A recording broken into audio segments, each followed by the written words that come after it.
This is the murder of Joseph Augustus Zarelli, aka the Boy in the Box. On February 25, 1957, Zarelli's body wrapped in a plaid blanket was found in the woods of Saquana Road in Fox Chase, Philadelphia. The body was discovered by a young man who was checking his muskrat trap. Fearing that the police would confiscate his trap, he did not report what he had found. A few days later, a college student spotted a rabbit running into the underbush. Knowing that there were animal traps in the area, he stopped his car to investigate and discover the body. He was also reluctant to have any contact with authorities, but he did report what he had found the following day after hearing of the disappearance of Mary Jane Barker. The naked body was inside a cardboard box that had once contained a bassinet of the kind sold by J.C. Penney. Zarelli's hair had been recently chopped, possibly after death, as clumps of hair clung to the body. There were signs of severe malnourishment, as well as surgical scars on the ankle and groin and L-shaped scar underneath the chin. The police received the report and opened an investigation on February 26, 1957. The dead body fingerprints were taken, and police at first were optimistic that he would soon be identified. However, no one came forward with any useful information. The case attracted considerable media attention in Philadelphia and the Delaware Valley. The Philadelphia Inquirer printed 400,000 flyers depicting the boy's likeness, which were sent out and posted across the area and were included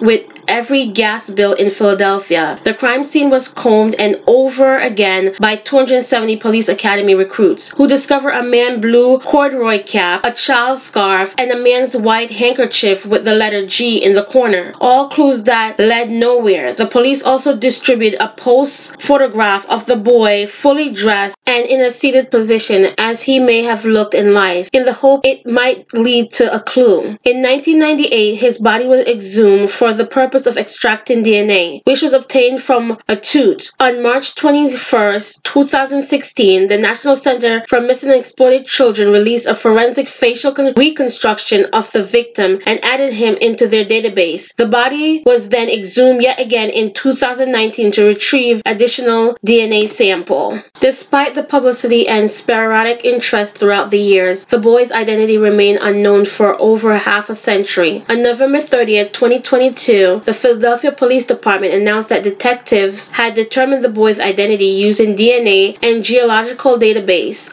On December 8, 2022, after more than 65 years after his body was found, the boy was publicly identified as Joseph Augustus Zarelli during a press conference held by Philadelphia Police Department. No one should ever be subjected to. Despite repeated pleas for help from the public and immense public interest in the story, no one ever came forward to claim the child. Throughout the decades, countless police officers and detectives worked this case, as did DNA analysts, geneticists, and doctors. For 65 years, the story of who would come to be known as America's unknown child has haunted this community, the Philadelphia Police Department, our nation, and the world. When people think about the boy in the box, a profound sadness is felt, not just because a child was murdered, but because his entire identity and his rightful claim to own his existence was taken away. And despite not knowing his name for 65 years, this child's tragic story was always remembered by the community, the Philadelphia Police Department, and our partners. Sadly, many that worked on his case throughout the decades and put in countless hours of work into identifying him have passed on. But as you can see, his story was never forgotten. When law enforcement cannot prevent a crime from occurring, our mission is to make sure that we investigate all leads and gather evidence that will give victims a voice. The science and technology that was instrumental in the identification of this child, one of our oldest unsolved homicides, gives me hope that we can continue to identify unknown victims of crime and that no one will ever again have to wait this long for their name and the story of their life to be told. There are so many that I wish to thank, and it would be impossible to name them all. However, I'd like to personally recognize some of our partners that are here speaking today. From the Medical Examiner's Office, Chief Medical Examiner Dr. Constance D'Angelo, thank you. From Identifinders International, genealogist Dr. Colleen Fitzpatrick, thank you. And representing the VDOC Society, Mr. William Fleischer, thank you. You'll hear more from these individuals shortly, but suffice it to say, without their tireless work on this case, today's announcement would not have been possible.